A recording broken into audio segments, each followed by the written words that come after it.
The Other Side of the Border. Article by Olesia Vartanian. Published on February 16, 2026, on EVN Report. Almost every month now, there are reports of inspections at the border crossing points, of new meetings and positive statements.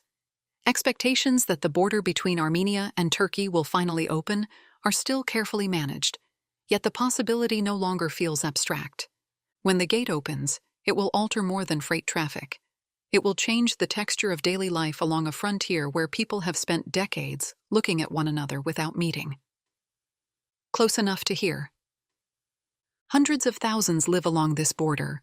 Many have grown up watching the other side from their rooftops, their fields, their house windows. They know every element of the landscape intimately: the hills, the river, the lights at night. What they do not know are the people who live on the other side. In Margra, the small Armenian village where the main border crossing stands, I once met a woman named Sveta. She has lived there for more than 30 years. Her house sits right next to the border. Sometimes, she told me, she climbs onto her roof to watch women working the fields across the river. On clear days, she can hear them talking, even singing. Back then, Sveta struggled to imagine the day when the border would open and those distant figures would become neighbors in the most ordinary sense. People to greet in passing, bargain with over tomatoes, or complain about when a cow strayed into the garden. Familiar shapes will have to get names. On the Turkish side, I encountered a different version of the same hesitation. A young male waiter in a small restaurant near the border served a group of Armenian pilgrims visiting nearby churches and historical sites. He spoke a little English, but it was enough to confess that he was nervous. It was the first time he had ever served Armenians. "I hope you will like the bread from my hands," he told me, smiling cautiously. The bread tasted exactly like the bread baked in Armenian villages just across the river. Such small moments of curiosity and goodwill matter. Once the border opens and travel becomes possible, economic activity in the frontier region will inevitably grow.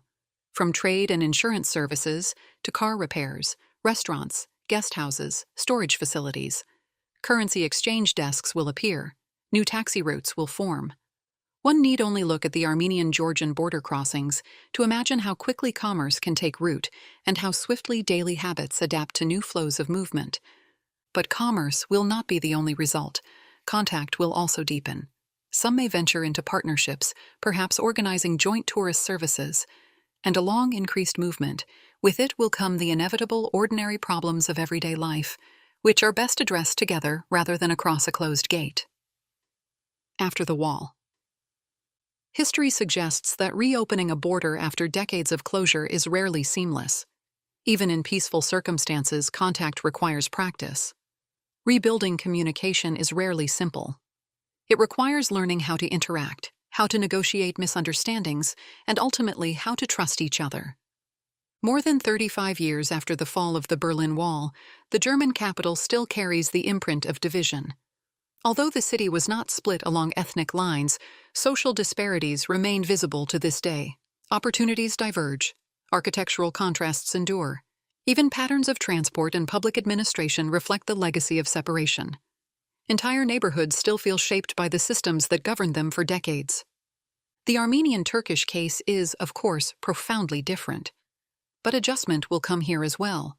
Diplomats and officials have already shown that cooperation is possible. In recent years, even sensitive matters, such as extraditing criminal suspects, have been managed pragmatically. These steps suggest that institutional barriers are going to be less of a problem.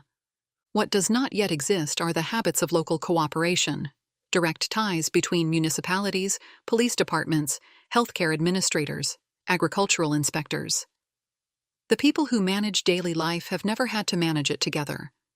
They have no shared procedures, no established lines of communication, no routine exchanges. When the border opens, misunderstandings will be inevitable. Not necessarily because of ill will, but because the past of separation magnifies small incidents. An impatient driver, an accident in a field, a dispute over livestock, all are examples of ordinary rural conflicts. Yet in a newly reopened space, they can quickly acquire symbolic weight. What would once have been a local irritation may be interpreted through the lens of history. For decades, border residents have learned details about each other's nations, mostly through television screens. The ones alternated between cautious diplomatic statements and images of armed confrontation. Direct experience will need time to replace inherited impressions. That is why the opening of the border should not be treated as a single political event, but as the beginning of a social process. Local administrations could establish direct channels before traffic becomes routine. Trade fairs and exchange of public events could make first encounters less tentative. Farmers could meet to share experiences. Schools could organize supervised trips. Such steps are often easier to arrange than grand diplomatic breakthroughs, and they create familiarity before friction emerges. Human contact requires less negotiation than treaties, but it benefits from preparation. If done deliberately, the process could feel gradual rather than jarring. People like Sveta from Margara might one day meet the women she has listened to for years and find the meeting unsurprising. Families might explore small business partnerships without sensing that they are stepping into something historically charged. The border may open very soon. The only real question is whether it is possible to make its opening more natural for the people who have lived for decades in the shadow of that line. Thoughtful preparation in support of the border communities could make the difference.